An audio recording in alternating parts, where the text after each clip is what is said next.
Good evening and welcome to NTD News. I'm Stephanie Cox. Here are today's top stories. President Biden puts Harris in charge of handling the surge of migrants at the southern border.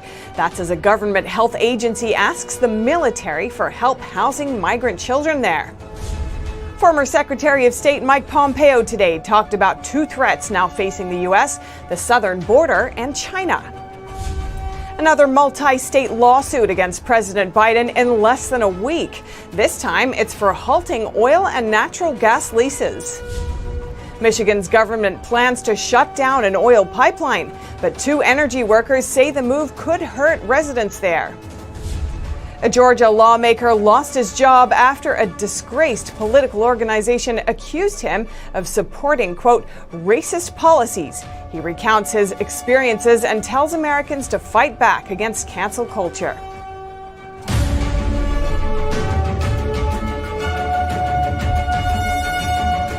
Senator Lindsey Graham says Republicans will shut down the Senate if they don't get access to border facilities. And the Department of Health and Human Services requests that the Pentagon house unaccompanied minors in military facilities. All this while Biden puts Harris in charge of the effort to tackle the situation at the border.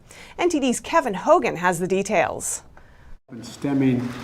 Biden announced from the White House on Wednesday that his right-hand woman will tackle his administration's immigration challenges. But I've asked her, the VP today, because she's the most qualified person to do it, to lead our efforts with Mexico and the Northern Triangle and the countries that help. We're going to need help in stemming the movement of so many folks stemming the migration to our southern border. Biden said he had a similar assignment when he was vice president. He said at the time they got a bipartisan agreement to help countries in the Northern Triangle by giving them nearly $1 billion to help them have better living conditions. He said the best way to keep them from coming to the U.S. is by making sure they don't want to leave their own country. Republican Senator Lindsey Graham told Fox News that he's going to go down to the border with 18 senators on Friday. He says if he's not allowed to look into any place he wants, he and Republicans are going to shut the Senate down. He says the situation at the border is not Trump's fault, it's Biden's. The Biden administration has lost control of the southern border.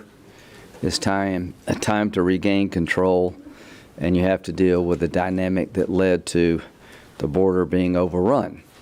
This is not a seasonal event. Trump's got nothing to do with this. This is not Trump's fault. That's a bunch of BS. This is policy choices that were ill-conceived that have blown up in Biden administration's face. Graham told Fox News, where are all the liberal hypocrites? Where is AOC? Where is Elizabeth Warren? Where is Vice President Harris, who basically protested outside of a facility in Homestead, Florida during the Trump years, holding migrant children? Right now, there are about 16,000 migrant children in U.S. custody. 5,000 of those are being held by Border Patrol. That's according to data from the agency.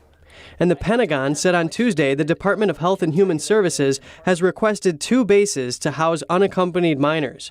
Those are Joint Base San Antonio and Fort Bliss outside of El Paso. Kevin Hogan, NTD News. Border Patrol agents on the front lines are becoming so frustrated they're now risking their livelihoods to reveal what's really going on. An agent gives an inside account of what it's like inside the migrant processing facilities and the toll it's taking on agents. NTD's Grace Coulter has the story. A Border Patrol agent spoke to Epoch Times reporter Charlotte Cuthbertson on the condition of remaining anonymous for fear of repercussions.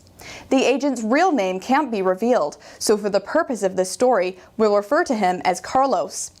Carlos said the family unit holding cells smell like urine and vomit. Fights break out in the unaccompanied migrant cells. Scabies, lice, the flu, and COVID-19 run rampant. Describing the conditions, he said, any diseases that are in there, it's being kept in there, like a petri dish. The smell is overwhelming.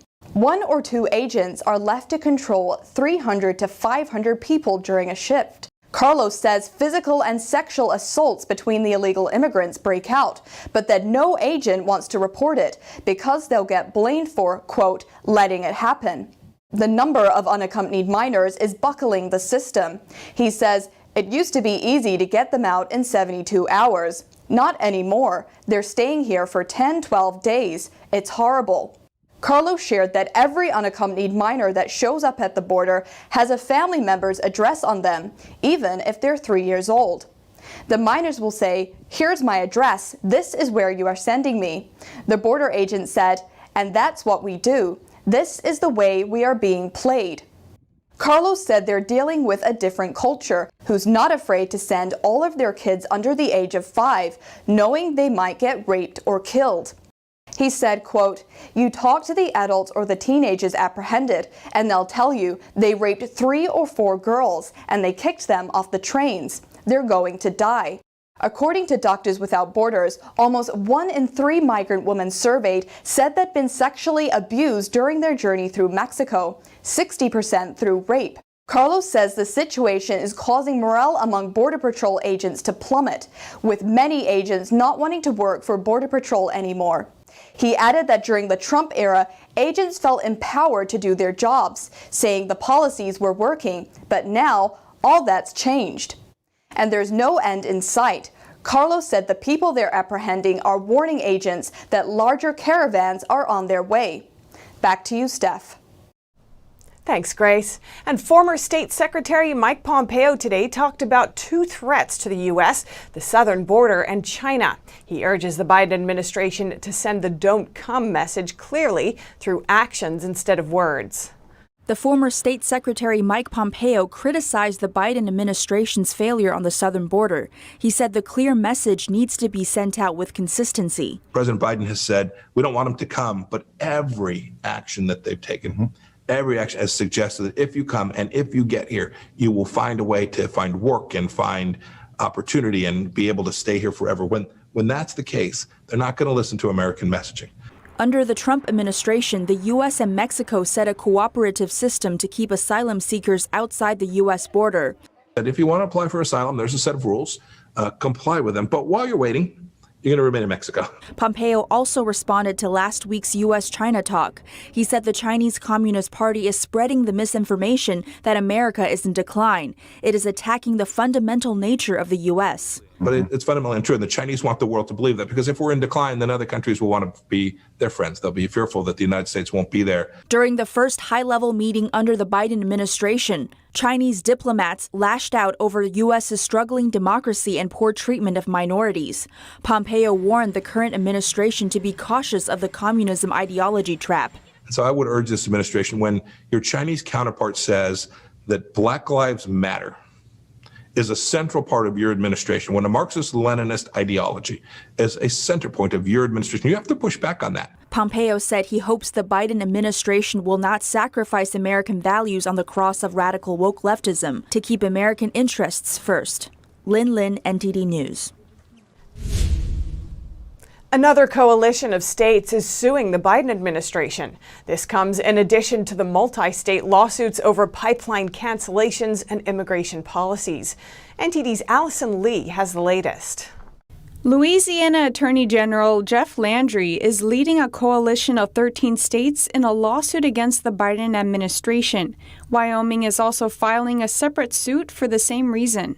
This morning, on behalf of the state of Louisiana, I filed a suit against the Biden administration for effectively banning oil and gas activity that supports businesses, employs our workers, and also, as importantly, funds our coastal restoration projects. A week after coming into office, President Biden signed an executive order halting oil and natural gas leases on federal lands and offshore waters. It will also launch a rigorous review of all existing leasing. Biden says this is to tackle climate change, but Landry sees it differently. That is destroying thousands of families' livelihoods, leaves the working poor without the means to fuel their cars or to heat their homes. And then he concedes our energy policy and national security to the whims of other countries. Attorneys general from 12 other states are joining this lawsuit. The state of Wyoming filed its own lawsuit over Biden's oil and gas halt. Landry calls it the Biden ban. So again, this Biden ban, now we see a pattern. picks winners and losers. So it's okay for drilling to occur on Native American lands, but it's not okay for Americans to be able to drill on federal lands, completely contradicting the administration's alleged environmental concerns. Landry calls the Biden policy an aggressive, reckless abuse of presidential power and an attack on American energy independence.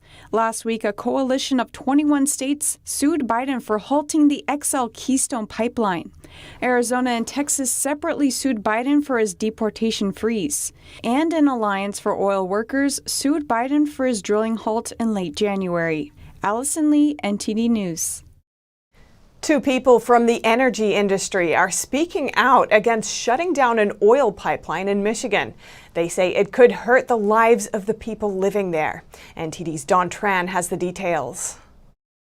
Line 5, a pipeline in Michigan that moves oil and natural gas, gained some notoriety over the past decade. And after canceling the construction of a pipeline in South Dakota, President Biden could have this one in his sights. But two Michigan energy workers testified in a state house hearing to oppose the shutdown. A lot of consumers, individual consumers and businesses that rely on those traditional energy sources that are currently, for the most part being supplied by Line 5. The Michigan Propane Gas Association says the state is one of the top users of propane. Over half of all propane comes from Line 5. Tomaszewski said the shutdown would lead to a supply shock and chaos, given that other infrastructure to transport energy could not fill that demand. We need to invest capital and build terminals and, rail and we need the actual physical tanker trucks, and we need the pressurized rail cars. We don't have enough assets available and enough labor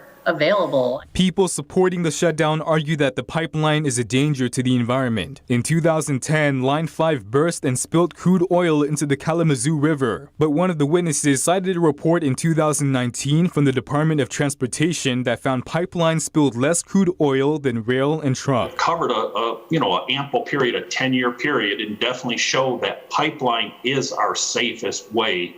Has the lowest percentage of leakage.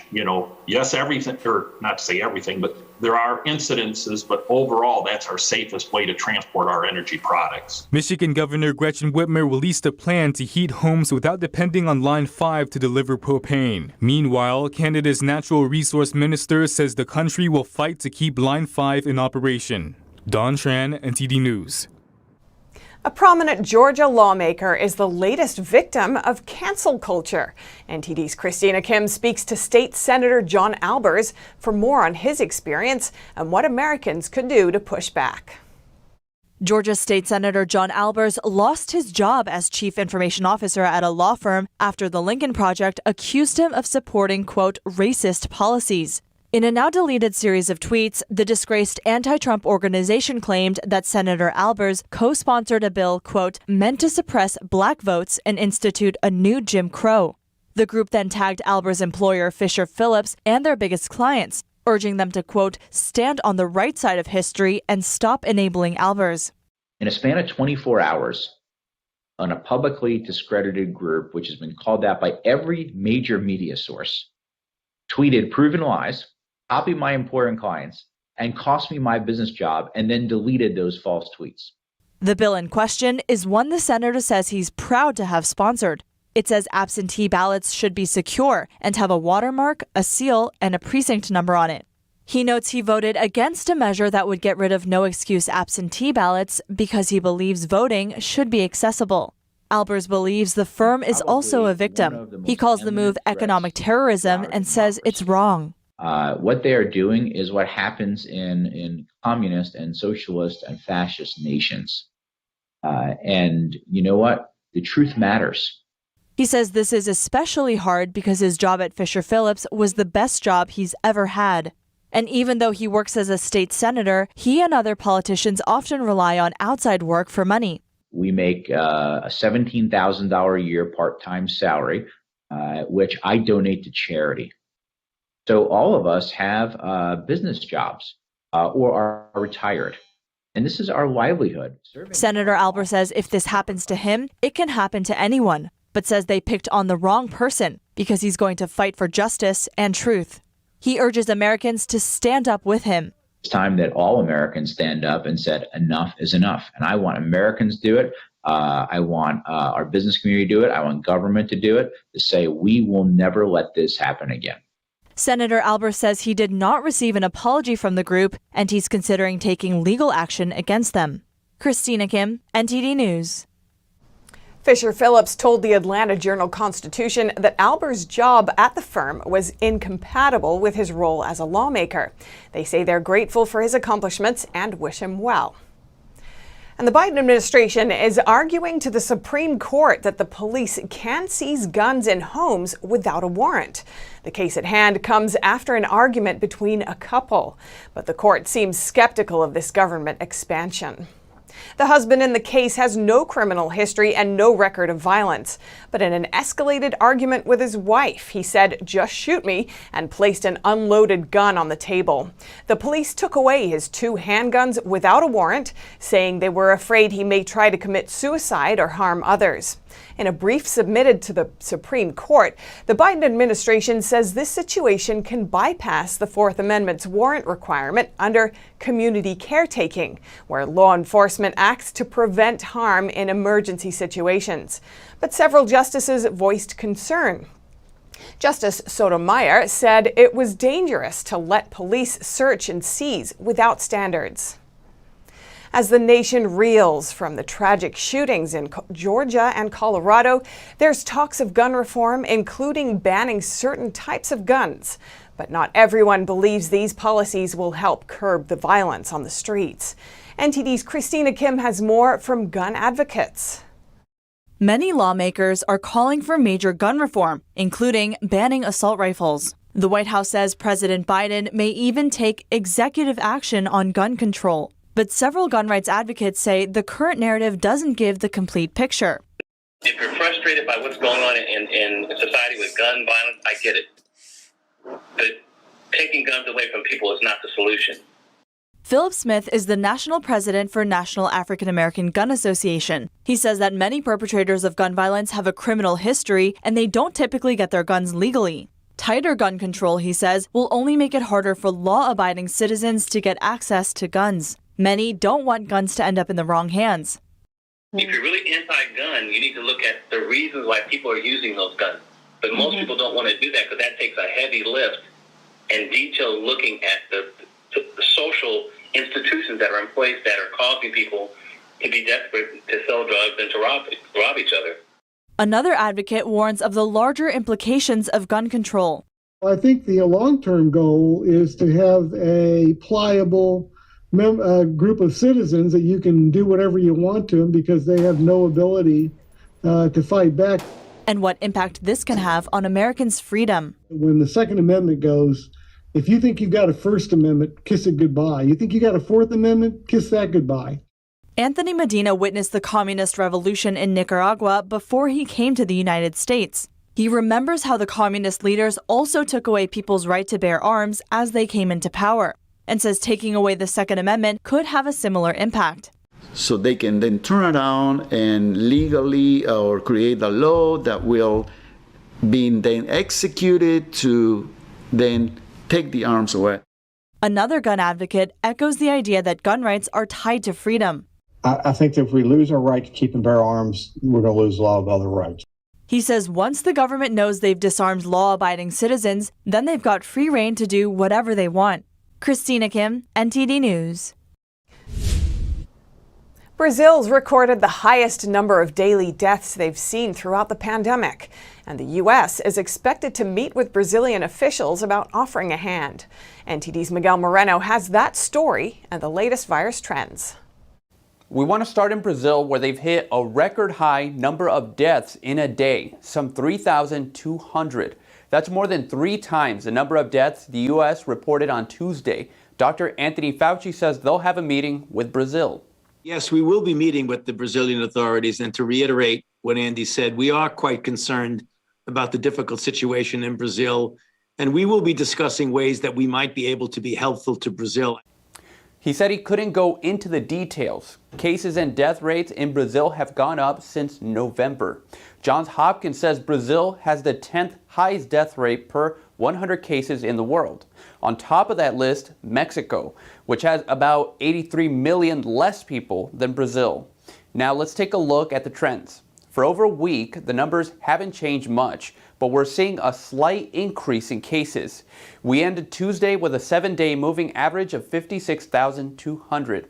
Deaths are at around 1,000 a day on average, and hospitalizations continue to fall. So almost half of all seniors have been fully vaccinated. The nation's positivity rate is at 8.5%, and the virus trends are far lower than they were in January's high. Are we turning the corner yet? Dr. Fauci says no, we're not there yet. The CDC director sounded excited, but wasn't ready to give an answer. Indeed, I'm enthusiastic about the pace of vaccination that is happening, about the early data that we're seeing, the changes in infection rates. What concerns me is the footage of what's happening in spring breakers, in people who are not continuing to implement prevention strategies while we get fully scaled up.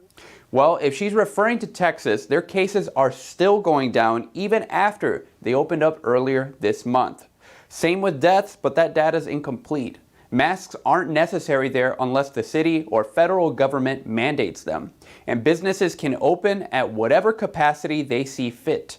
Plus, we have yet to see any studies on the impact this year's spring breakers will have on the outbreak. And on to Pakistan. They've bought in total over 1 million doses of 2 Chinese vaccines from Sinopharm and CanSino. Actually, Sinopharm is the vaccine their Prime Minister Imran Khan took publicly.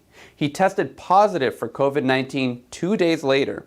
He had mild symptoms, and another Pakistan official said he was certain that the Prime Minister was infected before he got the shot. Steph, back to you. And 2 more Virginia counties passed resolutions last night condemning the Chinese Communist Party's forced organ harvesting from prisoners of conscience. The counties now joining a national and global effort to end the Communist Party's brutal human rights violations. NTD's Melita Wisecup brings us more from Virginia. Here in Virginia's Spotsylvania County tonight, board members passed a resolution to condemn the Chinese government's forced organ harvesting against prisoners of conscience. Over the past decade, reports have uncovered that the CCP has been killing prisoners of conscience to supply its organ transplantation industry. Many of the harvested organs come from people who are persecuted for their beliefs, such as Falun Dafa practitioners. My husband died from the persecution. I'm family broken. The business lost. Jailed for 7 years for practicing Falun Gong, thankfully she wasn't one of the tens of thousands who fell prey to the regime's organ harvesting abuse. To criminalize someone just to take something that is so precious to their life is just inhumane.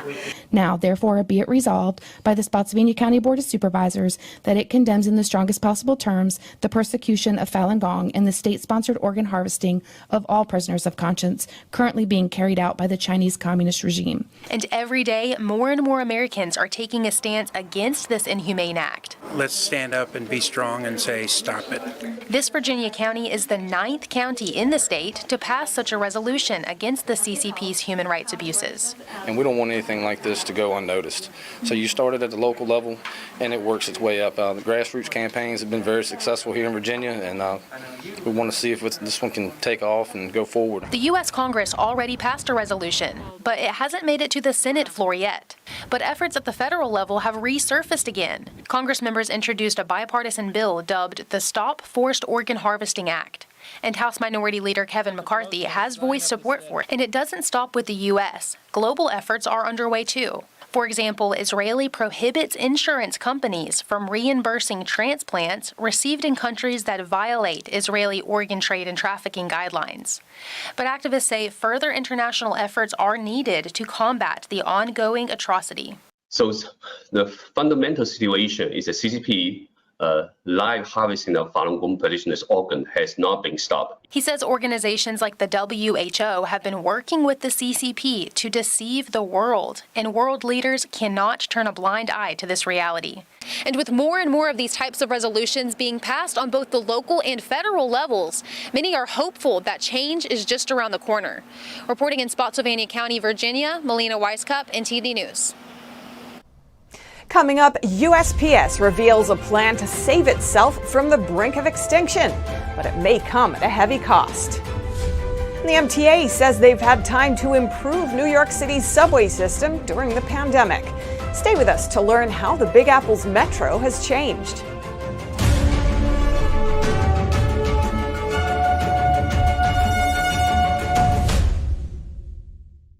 If you're like me, and I think it's actually most of us, then you're getting really fed up with the nonsense going on inside the banking system. I mean, we've worked hard our entire lives to retire comfortably.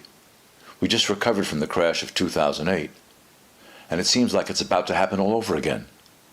Look at the too-big-to-fail banks. They're only getting bigger as the Fed hands them trillions of dollars daily, while simple folks like you and me, we're only getting the short end of the stick. That's why I'm glad I found this book called The Bank Failure Survival Guide. Give us a call, and we'll send you a free copy with no obligations whatsoever. Just one American to another, telling you about some options that you might not have considered. Call 866-239-2619 today for your free copy of the Bank Failure Survival Guide. That's 866-239-2619. When you look at TV networks in America, a soundbite and fight-it-out culture prevails on news and commentary programs. As a Canadian, I'm fascinated with America, and I wanted to offer American thought leaders an opportunity to share their thoughts in a deep dive format, where we can explore their ideas together. And so American Thought Leaders was born. The world's most brilliant thinkers believed that open discourse was the key to greatness. However, all around the world, we see that discourse is being stifled, and political agendas have subverted media.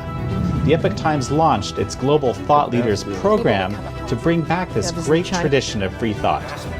As the host of American Thought Leaders, every week I interview some of the most intriguing minds on the most pressing issues of our time.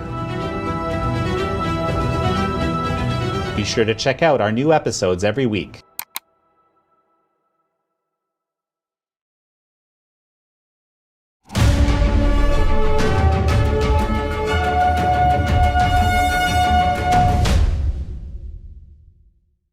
If you think the mail takes too long now, it's about to take even longer. The U.S. Postmaster announced a 10-year plan to fix the $160 billion loss and attempt to break even by 2023. But this means first-class mail will take longer to arrive. Most of the first-class mail will still follow the 3-day service standard, but not for all. The exact timeline varies, but you can expect cross-country mail will now take up to 5 days. Post office hours will also be cut and prices of postages will rise. As for the workers, this means their retiree health benefits pre-funding will be removed. The USPS has already been under fire for slower delivery times this summer. And New Yorkers usually have something to say about the city's transit system, and it's not always good. But now it looks like there's light at the end of that tunnel. NTD's Arian Pazdar has the story. Up here, New York City subway system looks pretty modern, right? But if you go on the ground and ride one of the trains, it's kind of like traveling back in time. Parts of the system were built before the First World War, and they haven't been changed much since. But now the MTA has made some historic improvements, partly because of the pandemic. One of the main changes was upgrading the timer signals. Those signals have been around as long as the subway system itself. It automatically activates the emergency brakes of a train if it's going over the speed limit. The MTA says in 2020 it upgraded 900 of those signals with digital timers. That was possible thanks to record low ridership amid the pandemic. Although the MTA is often criticized in New York, the people we spoke with were mostly satisfied with the system. But all agree one thing should be improved. They get me from point A to point B, so... I mean, it gets me places. So as long as I get somewhere, I guess I'm good, but it could be a bit cleaner. The trains are not nearly as clean as they tell us they are. Sanitation, man. We should work on the cleanliness, to be honest. We should be more friendly on the MTA too. Transit has identified over 660 speed limits that could be raised. Almost 600 of those locations have already been evaluated by safety and engineering teams. The speed limit is now more than twice as high as it used to be in some sections. One report even says that running times could be cut by an average of 5.5 minutes. But that's only possible if every newly implemented system works exactly as planned. Arian Pastar, NTD News, New York. $500, free money every month with no strings attached? It sounds too good to be true. But Oakland, California just announced it would become the latest and largest city to pilot such a universal basic income. NTD's David Zhang has more. Oakland's Mayor Libby Schaaf just announced on Tuesday that the city would start to give 600 selected families $500 each every month for 18 months. To qualify, an individual family has to be low income with a child under 18 and must be Black, Indigenous, and other people of color, also known as BIPOC, BIPOC.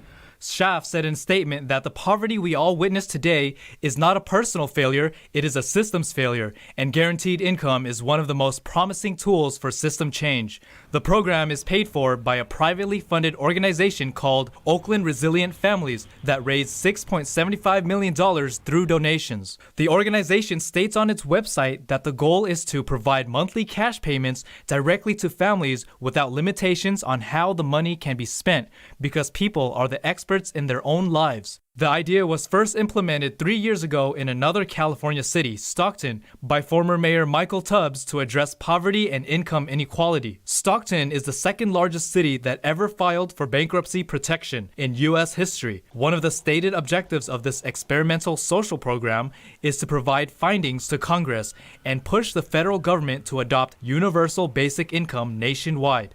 Reporting by David Zhang, NTD News, California. California will be allowing visitors into prisons next month. NTD's Eileen Eng has more. After a year, California state prisons will allow limited in-person visits with inmates starting April 10th. The California Department of Corrections and Rehabilitation Secretary said they realized the importance of maintaining family and community ties. She added that they have worked hard to let inmates have visitors as quickly and as safely as possible. Each institution may decide on the date they are ready to resume in-person visits. The visits will be limited and there will be new protocols like temperature checks, COVID-19 testing, physical distancing, and face coverings.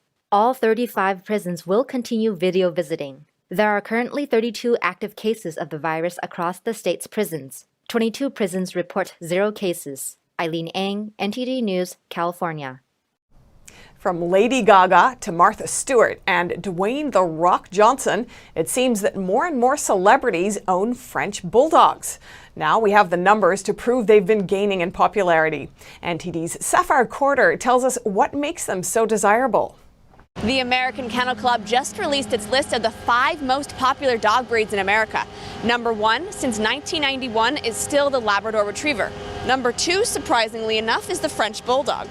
30 years ago, they were just 82nd on the list. They've been slowly growing in popularity ever since.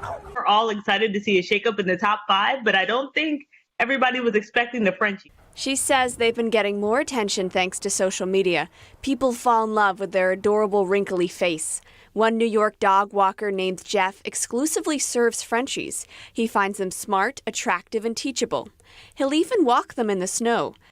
Despite their small stature, he sometimes walks them 7, 8, or even 12 miles a day. An adaptable breed, and I think people really just fall in love with them. They do come with a hefty price tag.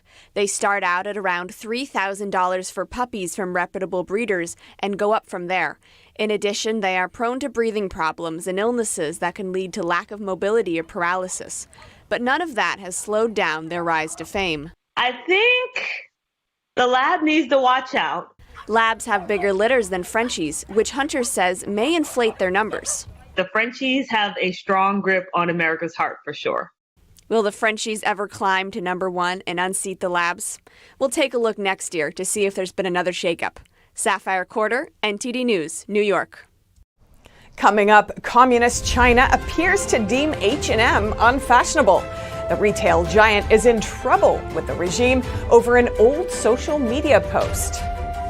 And we hear from the Navy's head of command in the Indo-Pacific region. He says Communist China could seek to invade Taiwan sooner than expected, and that the U.S. needs to make urgent preparations. Find out more in just a moment on NTD News.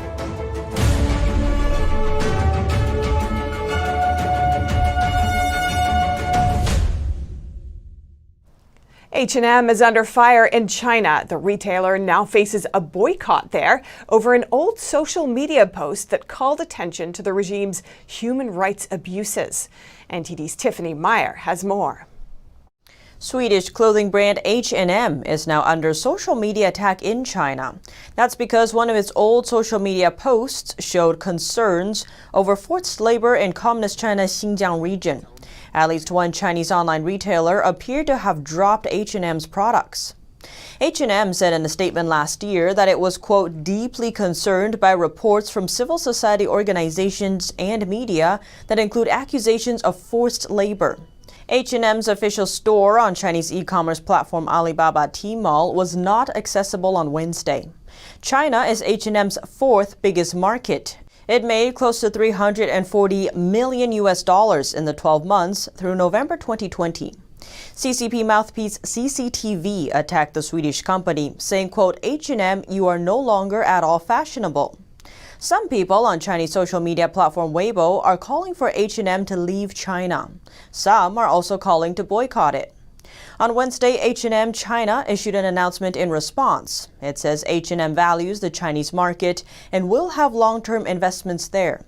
At the same time, it will continue to comply with OECD guidelines for responsible business conduct. The guideline has a new chapter on human rights. A number of new YouTube accounts recently popped up online, but their video content has been raising suspicions about just who runs them.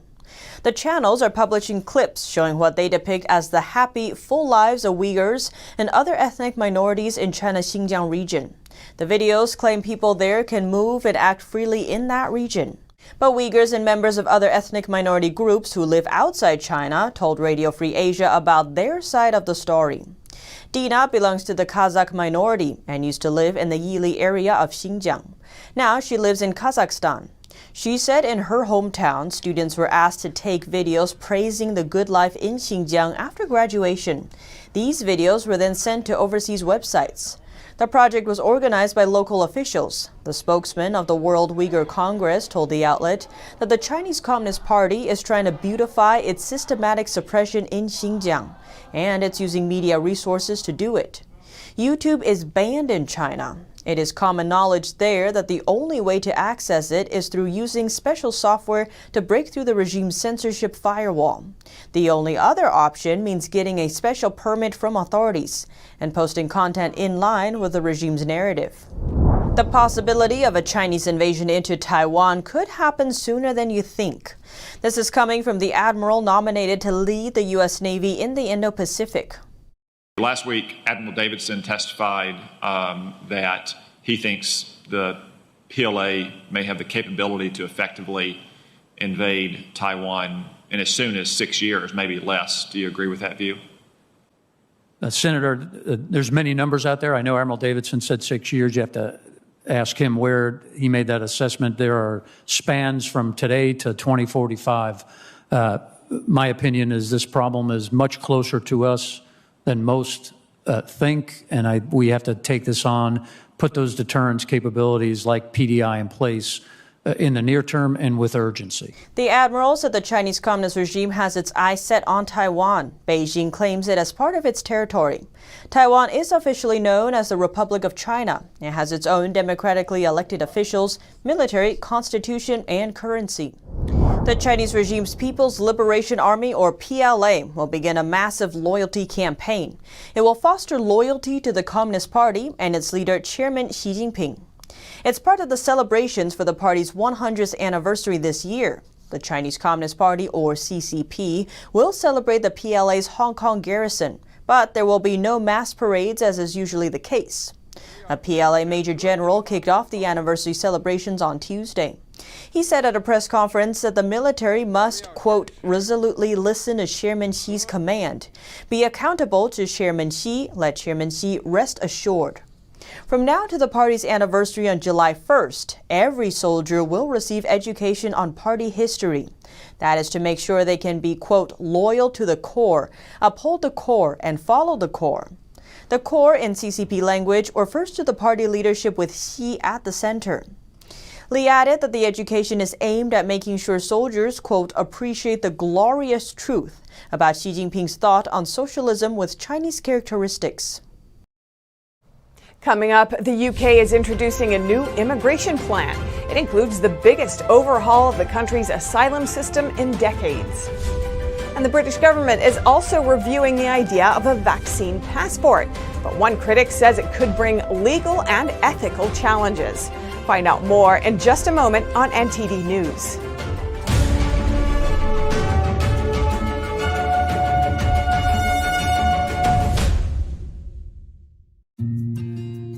Do you have a life insurance policy you no longer need? Now you can sell your policy, even a term policy, for an immediate cash payment. Call Coventry Direct to learn more. We thought we had planned carefully for our retirement. But we quickly realized we needed a way to supplement our income. Our friends sold their policy to help pay their medical bills. And that got me thinking. Maybe selling our policy could help with our retirement. I was skeptical, so I did some research and called Coventry Direct. They explained life insurance is a valuable asset that can be sold. We learned we could sell all of our policy or keep part of it with no future payments. Who knew? We sold our policy. Now we can relax and enjoy our retirement as we had planned. If you have $100,000 or more of life insurance, you may qualify to sell your policy. Don't cancel or let your policy lapse without finding out what it's worth. Visit CoventryDirect.com to find out if your policy qualifies, or call 1-800-509-8500. Coventry Direct, redefining insurance.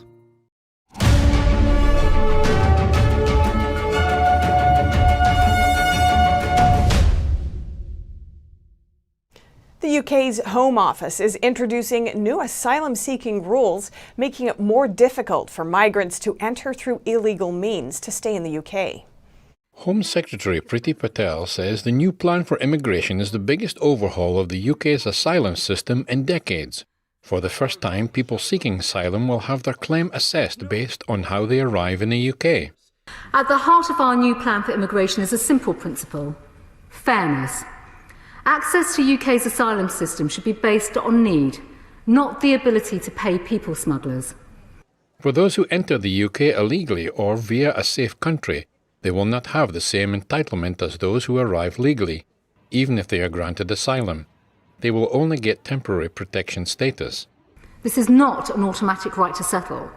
They will be regularly reassessed for removal and will include limited access to benefits and limited family reunion rights. The new rules seek to deter illegal entry into the UK and break the business model of people smugglers. Our tough new stance will also include new maximum life sentences for people smugglers and facilitators, new rules to stop unscrupulous people posing as children. The Home Secretary says the new rules will impact asylum seekers who illegally come to the UK, crossing the English Channel in small boats from France. Because while people are dying, we have a responsibility to act. People are dying at sea, in lorries and in shipping containers, having put their lives in the hands of criminal gangs that facilitate illegal journeys to the UK. To stop the deaths, we must stop the trade in people that cause them. In the new rules, the government hopes to streamline the appeals system and remove rejected applicants more rapidly. Because for too long, our justice system has been gamed. Almost 3/4 of migrants in detention raise last-minute new claims, challenges or other issues. But genuine asylum seekers fleeing persecution or violence and entering the UK via legal routes will get permission to remain indefinitely, straight away. Refugee Council Chief Executive Enver Solomon accused the Home Office of creating a two-tier system, claiming some refugees will be unfairly punished. Patel reveals that over 60% of asylum applicants currently in the system entered the UK illegally. She added that since 2015, almost 25,000 asylum seekers have settled in the UK, and the UK also welcomed more than 29,000 close relatives of the refugees. As England slowly reopens, the government is looking at whether people should have to provide proof of vaccination against the CCP virus through a vaccine passport. Some warn the idea brings legal and ethical challenges. Here's NTD's Jane Werrell with the story. With more than 28 million people in the UK receiving their first dose of a COVID-19 vaccine, a parliamentary committee is reviewing the idea of a vaccine passport that would prove you've had the jab. It could give people more freedom and access to venues. The former Brexit secretary, though, has concerns that a domestic vaccine passport system would break the law. Firstly, the impact of this would be discriminatory. Under the law, it would be indirectly discriminatory, and that is illegal. What this proposal does is, in effect, coerce those people, and that's also against a number of international conventions. Also giving evidence to the committee on Tuesday was the director of civil liberty group Big Brother Watch, who similarly raised concerns about privacy and discrimination. Coming up, floods in eastern Australia leave farm animals without access to food. So friends and neighbours are helping deliver feed and rescue other animals from the area. And one animal sanctuary is protecting abandoned donkeys as technology replaces their traditional roles. Donkeyland strives to provide paradise for the animals while their friendly personalities delight visitors. That and more on NTD News.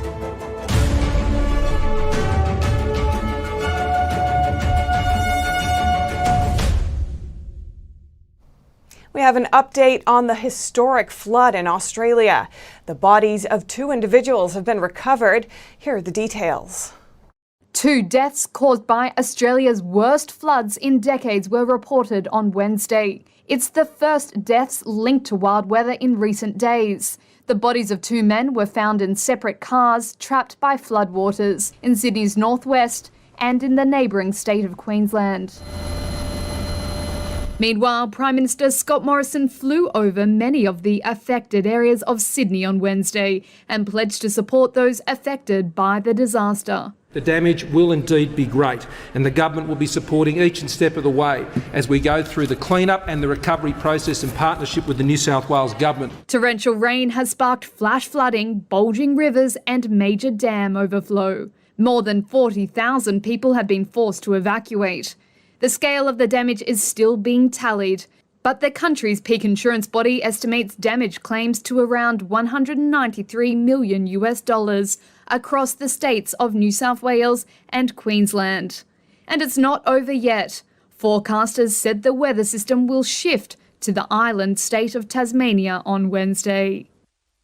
Australia's torrential rains are also causing major problems for resident animals. Many farm animals have been stranded without food, but friends and neighbours are making special deliveries by boat to help. NTD's Andrew Thomas has the story. This barge full of hay arrived at a rural property in Sydney's outer suburbs on Wednesday. As it approached, horses there started eating straight off the boat. The delivery is one of many going to areas impacted by severe flooding. It's the worst recorded in Australia's east in more than half a century. Resident Deanne Thompson said the horses had been shifted to higher ground since the rain started last week, but their feed options have been limited. We've got plenty of grass on up here, but this is what they love the most. So yes, it's been over a week now, hasn't it? It's been a week that we've been moving them up and up and up and up. There have also been a number of animal rescues, with boats used to move dogs, cattle, and even an emu away from the floodwaters.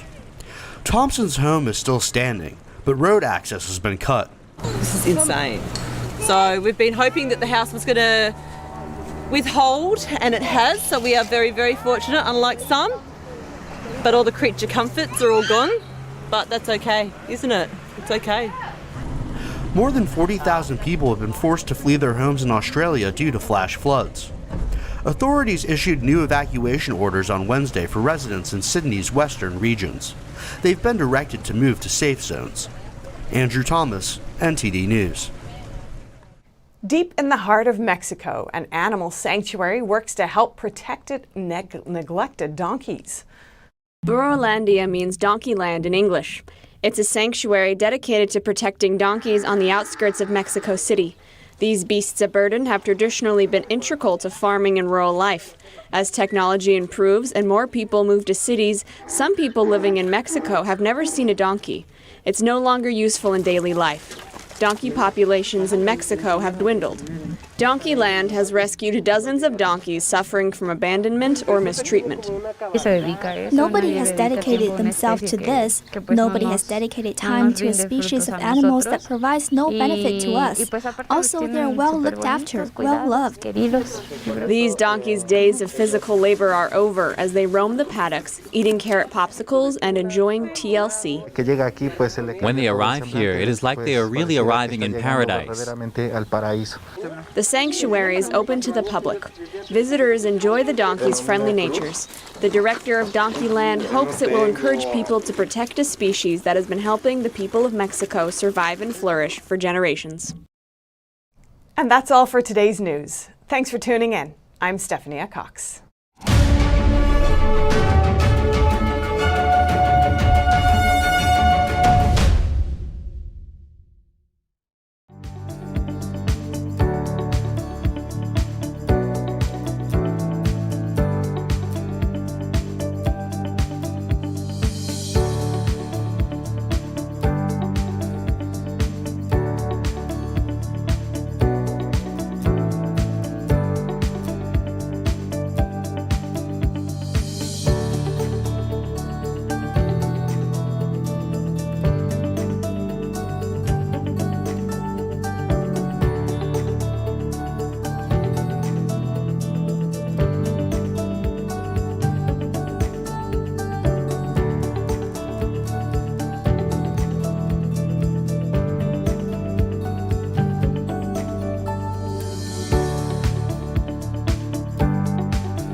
Don't miss out on important news. Our videos are being deleted. So if you don't want to be cut off from honest news, take a moment to sign up for our newsletter at newsletter.ntd.com so you don't lose access to NTD. Go to newsletter.ntd.com to sign up for our evening newsletter.